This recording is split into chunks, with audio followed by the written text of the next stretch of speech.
kaburuji e demgal pular e radio Jawol Sare. Musidɓe tedduɓe heten koɓe radio Jawol Sare on calminama to gonɗen no gonirɗon kala joni meftande men e kabaruji. Meftande men kabaruji jamma hande jaten koye dendi Amatoure e kabaruji dowlaji dentuɗi e kabaruji international. Bandiraɓe sehlaɓe heɗotoɓe radio Jawol Sare jam hiire mon hande ko ñalawma altine hawri ko 17 lewru hitande ujunnaji 2026 habaruji meɗen demgal pular gonɗen joni ko waktu 10 ɗeɗo Cincinnati ko on waktu joni toon to New York toon to Chicago ɓe jarata joni ko 9h jamma toon to Riyadh Caire ene wonde Moscou ɓe jarata ko 5h du matin toon to Dakar e Nouakchott ɓe goni ko 2h du matin Paris ɓe jettima 4h du matin guiɗoɗen ko toon to Washington ko Donald Trump ko ñalli hande windude page muɗum Truth Social wonde ko omo fela wonde yimɓe hewɓe kadi ko bandiji ngari janiɗo gazon ɗo waɗanno kanko hoore makko wanno discours anniversaire ko wiyata temedde capanɗe joyi hitande manditare wonde États-Unis heeɓi hoore muɗum ɗum noon e wiide makko wonde ko yimɓe kadi bandiji ngari bonni gazon gonno ɗon kadi bindi ɗon gueɗe kewɗe kono noon timnade hande procureur makko kanko hoore makko mo suuɓi gonɗo toon to Washington wi wonde ko ɓe o takki ɓe foof pool mo wonno toon pool o wi wonde ko bandiji jani hen mbaɗi hen couleur aji bonni ɗum ene wayno oɗon wi wonde ko maaɓe oɗon pool ɗum noon pool kadi koɗo lumbete kono noon waɗiraka no lumbe waɗirno pour no yeeɓe maaɓe ɗum ɓe wenne ko kañumen goni mo mbaɗani liggey moƴƴo jiiɗa kadi ɗum ɗon kadi hono galleji keeɗi jandiyankoɓe mbi wonde ko oɗon nokku ɗo wonno kanko hoore makko discours makko manditare États-Unis ko gazon moƴƴano guila nden ɗum ɗo fof kadi ko gueɗe nde ganduɗa kanko Donald Trump o jaɓani ɗum noon ko jiiɗa ɗum ɗon toon to Washington hono kanko Donald Trump kadi mono continue wiide wonde hono kamɓe États-Unis soɓe ndenaki maɓe mbumbu Oman noon ko nokku kañuɓe e Iran mbaddino nanodiral ngal ko wiide wonde ko ene wayno ko kañum jogui contrôle toon to cirtol Hormuz ngol e kadi enen guddita cirtol Hormuz ngol beele laaɗe gonɗe toon laaɗe badɗe pétrole waɗa marchandise dewoje toon ponnoɗe rewde toon beele ndewa toon ɗum ɗon noon sifti ɗon ko kanko Donald Trump o weltanoki guila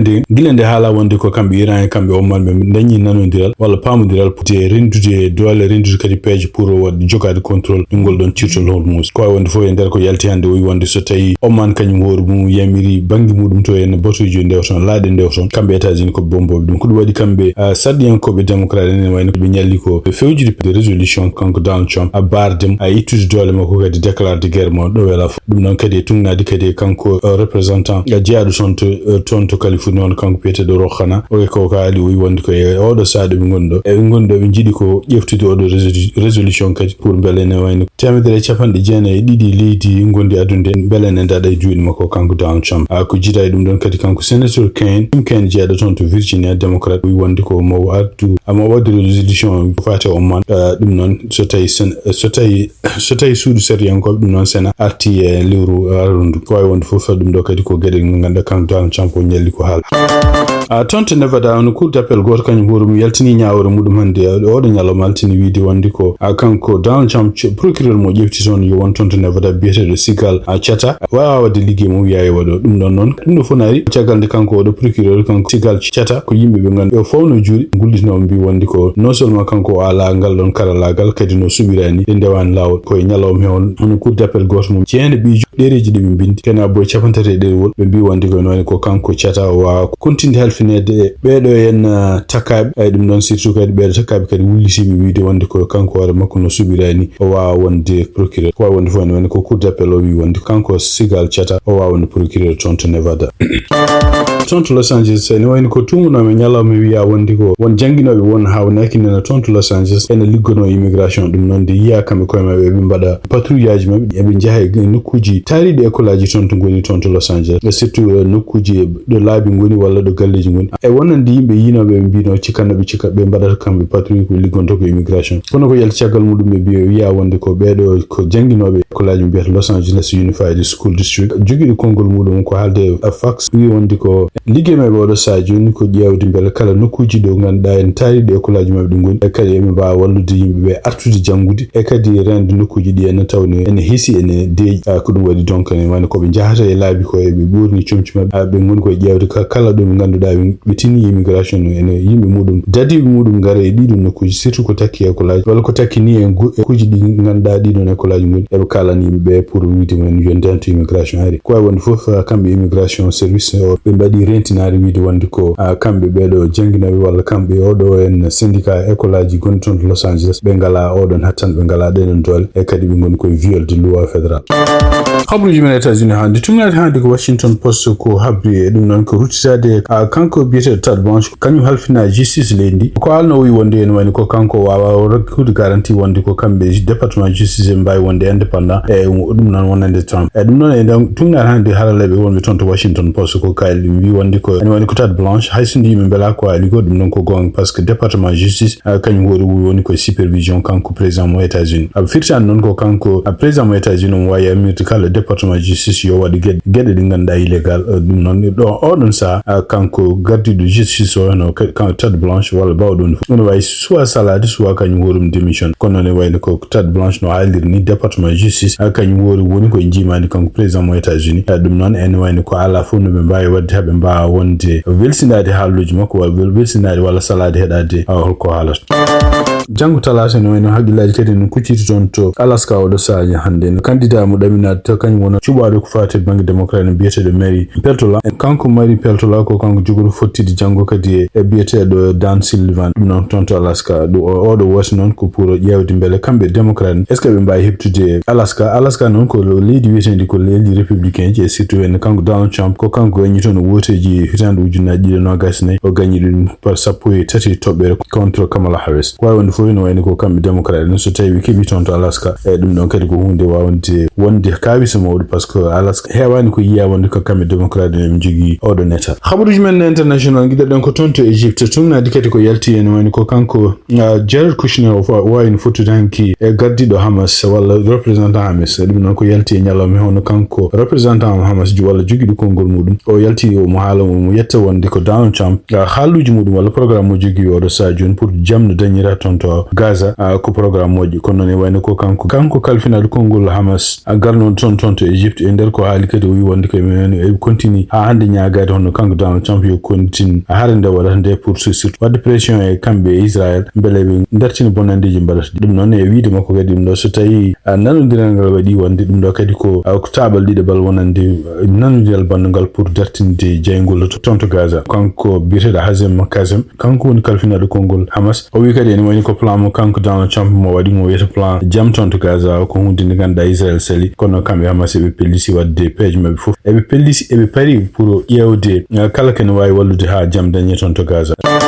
ha hande tonto Palestine tungna de ko yalti hono kanko nalaado mo Donald Trump neli tonto moynore hono kanko Jared Kushner non ko ismu Donald Trump en wayno hande nyaldi ko Benjamin Netanyahu dum non kadi ne ko yalti halluji ciagal jonde mabbe wi wonde ko kanko Jared Kushner wi wonde ko ala sago kanko Benjamin Netanyahu watta gile mo pour wiide so tawi gongira gonga kambe Hamas be jidi jam be jabi lelnude kala kabirde be jogi dum non ko natude jogade kabirde tonto Gaza dum non kadi ko condition ngaji kambe Israel be banno hen be wiide wonde be jabata be jabani walla be calima plan mo ganda en kanko Donald Trump mo rewi ciagal mudum pour no jam dañira tonto Gaza ko wonde fo kanko Jared Kushner ko ton yalli hande anda ko non so tawi benna e lelel goddi ko wayno Arabie Saoudi e ko wayno tonto Mauritanie hono kanko Macky Sall menno arda de Senegal en wayno yillima tonto Mauritanie nyande asid bindo sappo joyi lewru hitandu ujunaji le no gasse jeegom dum non jillu makko ko yaade tonto wuro wietengo Nebakhia dum non ko e nder muqada butel min e dum non ko pour wawde kala yettinede dowuji makko e lignol Elba dum non ciagal de Mohamed Lemide Ouda Hamid El Oulba de 5 ton kanko Macky Sall yetti tonto odo nokku jabbimo ton ko maire wuro Nebakhia biete Mohamed Lemide Oulde ko e yimbe kadi membre famille mudum e surtout yenna yimbe jeyabe kadi famille odo cankido ko wonde ho kanko président mo leydi Sénégal wawi yettinde duuji makko yettinde dum e biete do Cheikh Abaoul Abdallah e Mohamed Valba dum non e Mohamed Valba kanyum hoore ko ambassadeur Mauritanie gondo tonto Sultan Douman sesira hono Macky Sall kanko hoore en jogino toujours jokkondiral modjal hakkunde mudum e Mauritanie dum non kadi en teskita kadi hono kanko Macky Sall kanko hoore makko o wawi ni yillade son o nokku kadi nder lewru juillet hitandu ujunaji de sappo joyi mbudo jillu kadi ko jillu symbolique siftinde ton ko kanko Macky Sall kadi nder no laami leydi Sénégal tuggi hitandu ujunaji de sappo didi ha hitandu ujunaji de no gasne o wawi tengtinde badodiral Dakar e nok dedo leydi didi mbawi beydude kadi jokkondiral gongal hakkunde men ko fate kisal ko cellal kubom ko fate bamtare pantude projet Grand Tortue Ahmiyim ande ton to modi kadi tunal ko yalti ton journal kadi biyeteɗo Sahara Media hono wayno ko capanɗe nayi ɗiɗo mbawi dandede ton to maaji gonɗo ton to diwan Nouadhibou ko laana ka caggalde kañum hoɗum dañi caɗele sibabude bempe ƴeewde keneli kewɗen wayno ko kamɓe daddiɓe won liggotoɓe maayi wonɓe ton to diwan Nouadhibou ɓe mbawi wawde dandoyde ɓeɗon yimɓe noon tunade ha hande rapport en waɗi danda ko ñande sappo dimanche hanki 16 lewru août hitande ujunaji ɗiɗi nogas e jeegom ko laana ka ummi ko ton to Gambie ene waɗi capanɗe nayi ɗiɗo neɗɗo ko ɓeɗo foof ene wayno ko ponno ko yaadde fadde ton to Europe yimɓe wonnoɓe kaɗon laana ko yimɓe sappo en jeeya hen taw ko Sénégal naɓe e capantato ɗiɗo hen capantati e ɗiɗo heddiɓe en jeeya ko ton to Gambie tawi ɓeɗo capantati e ɗiɗo ene waɗi kadi rewɓe nayi ene waɗi kadi hen debbo goto ko cowiɗo ene waɗi kadi cukalon tokson kon keɓani duuɓi helli feete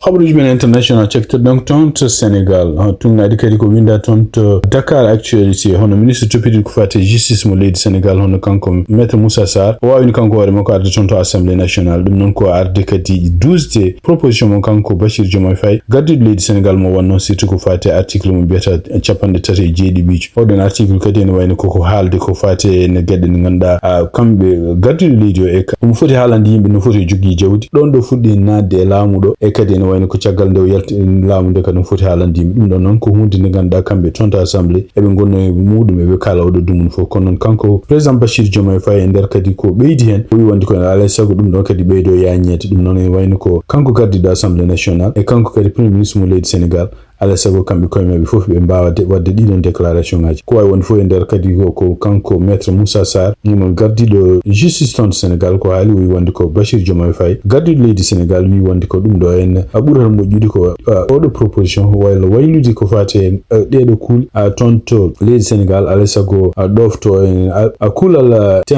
temedere tata ɓiwal constitution ɗum noon surtout en banggue muɗum nayoɓ wiide wonde ko ala sago ɓurata moƴƴude ko kamɓe Sénégal ɓe mbawa yaade to référendum ɗum noon waɗe ko ene wooti ni taw ko leydi ni fof kañum hoore mum haalata ko wawi wonde fof ene wayno ko oɗo sa joni hono kamɓe assemblée ɓe jaɓino wonde mo ngal ɗon kuulal yo wayle kono noon e wayno ko won haalluji goɗɗi hen surtout en wonande kamɓe jogiiɓe toon majorité e yimɓe kadi opposition ene wayno ko ɓen pela oɗo sa joni wiide wonde ko kamɓe ɓeɗo haaloɓe ko fati ngal ɗon kuulal ene wayno ko kanko gardiɗo assemblée nationale nde wonno premier ministre o jaɓano ɗum ɗon haale e kadi ene wayno oɗo sa joni ɗum ɗo koko wenciti contre mabɓe de toon to Sénégal kadi tumnade kadi konngudi gommiɗo toon to Seneweb hono kanko premier ministre mo leydi Sénégal o waɗi kanko hoore makko ko déclaration goto ɗum noon ko haala hawnay ko jenni ɗi kadi fatete Ousmane Sonko ɗiɗon haalluji noon hay sindo haalani inde muɗum tunade no haaliri o wi wonde ɗum ɗo fof ari noon ko caggal nde kanko premier ministre mo leydi Sénégal Ahmed Al Amine Lo nde o wawi fottude kanko Ousmane Sonko kono e nder ko haali o windi kadi e page makko o wi wonde ene wayno ko so tawi o haali ɗum koye wolof e wiide no firtirani mi mbi wonde ko mbawɗa andande dembo fof ɓurɗo ɓadade dembo ɓuuri andande ɗum noon kadi ko haalluji hawnayki Ousmane Sonko wonko gueɗe ɗe haalno Bachir Diomaye Faye walla wawi wonde fof hay sindo haalani nde mum tumnade hande article o ko no haaldir ɗum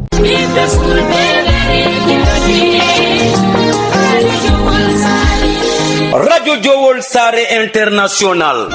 dole lingu gondia kono dole Radio Jowol Sare ko hettuyankoɓe mum Amérique, Asie, Océanie, Europe, Afrique no keɗo Radio Jowol Sare International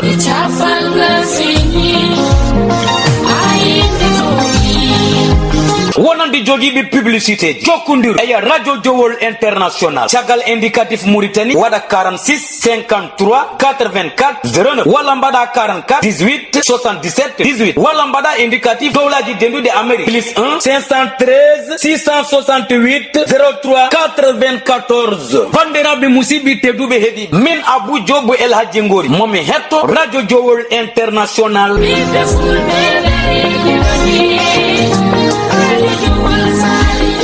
bandiraɓe sehilaɓe heɗotoɓe radio Jowol Sare ma jokkodir joni e Tidiane Niang o hokka en kadi ko joguinen ko fati coftal ɓaɗi ɗum noon Tidiane Niang bisimilla jaam hira moon musidɓe tedduɓe hettiyankoɓe haalirde radio Jowol Sare joni kabaruji men coftal ɓalni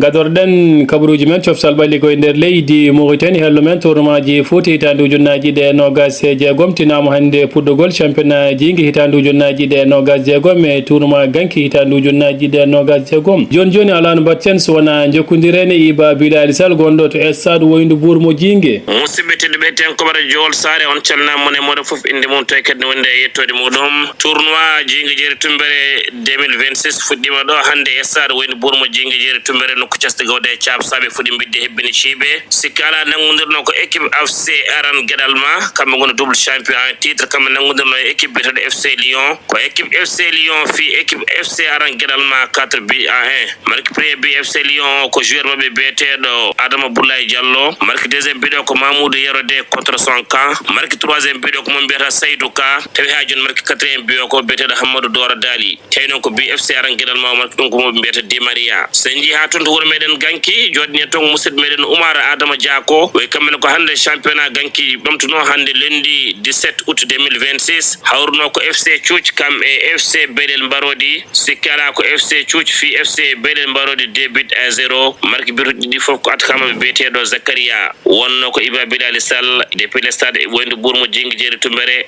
radio Jowol Sare tournoi district de Bogue hitandu junnaji de nogas jeegom fetti ñalawma hande altine sappo jeeɗiɗi lewru hitandu junnaji de nogas jeegom nde woni 17h GMT to stade Pongel kode kippu FC ñooli Carrefour kañum heeɓi polgue yesso kippu FC wabbunde taw ko logiɗiɗe ndigam ko sitinde bandiraɓe oɗo poule ardi ɗum ko kippu FC Gurel Boubou en jogui 3 points ɗiɗaɓe ko ñooli Carrefour en jogui 3 points tataɓe ko kippu FC wabbunde ala hay toɓɓere wotere uddi doggol ngol ko FC ganki ala hay toɓɓere wotere ñalawma janggo talata ne hawra e sappo e jeetati lewru août hitandu junnaji ɗe nogas jeegom so woni 17h GMT to stade Pongel kode kippu Bogue centre ma hiwdiri kippu Inter on keblo kippu Tatian Amadou Diallo ñalawma hanki o yaltini doggol capantati joueur Tatian najo noddade ko fate gam heɓanade tournoi jalawali hitandu junnaji ɗe nogas jeegom ko sitinde bandiraɓe pottal Tatian garwonigal wonata ko nogas gonduɗo lewru gonɗen ko déplacement hakkude mabɓe kippu Magama nder ndiɗon mbaɗi ko fate tournoi jalawali hitandu junnaji ɗe nogas jeegom waɗi ko dow poule foof ma équipe aji ɗiɗi qualifié fettete ko demi final direct poule A en tawe hen kippu FC Garli kippu Jingue kippu Yuman Yire kippu Jowol poule B en tawe hen Magama Tatian Koundé Rew kippu Siwe kippu Tokmaji tournoi cehilagal to bolol doggo hitandu junnaji ɗe nogas jeegom kippu FC doggo kañum hewidirno kippu FC Hayre Mbar pottal ngal wawi gasere ko ɗekki 0-0 hono kippu FC Nouadhibou kollitiɓe coodi défenseur sénégalais biteɗo Pape Malick Ndoye gummiri to kippu Dakar Sacré-Cœur hono kippu FC Zeydan tawteɓe to leydi Guine to wuuro Kanka gam heɓanade tournoi ko fate West Africain ñalawma hande petti pottal mabɓe ɗimmal hakkude mabɓe kippu jaramo leydi Mali ko FC Zeydan mo Atar wawi hebde polgu taw ko logui tati logui ɗiɗi hono kippu Nouakchott King e kippu ASC Pompier subaka hande ɓe pudditima entraînement mabɓe gam heɓanade championnat mo leydi Mauritanie hitandu junnaji ɗe nogas jeegom hitandu junnaji ɗe nogas jeeɗiɗi to stade municipal mo Sabha hono nandiral heɓama hakkude joueur Paris Saint-Germain biteɗo Ibrahima Mbaye e kippu Liverpool contrat o ma duumo duuɓi 5 heddi ko hakkude kaldigal hakkude kippu Liverpool e kippu Paris Saint-Germain championnat mo leydi Espagne pottal ñalawma hande Deportivo La Corogne kañum hewndirno kippu Elche pottal ngal wawi gasede ko ɗeke 1 partout pottitte barrage Ligue des Champions ñalawma jam gam tawtorede puluji soni 19h GMT kippu Fenerbahce ma jabbo kippu Lyon kabruji men coftal ɓalli ko ɗo kayɗe en calmini hettiyankoɓe haalirde radio Wol Sare to mbawi wonde foof musidɓe tedduɓe tenkoɓe radio Sare ko ɗo tonggui meftani men e jamma hande o en ñaguima joom jaam mo jaam woni jungo mum nde waɗante en jaam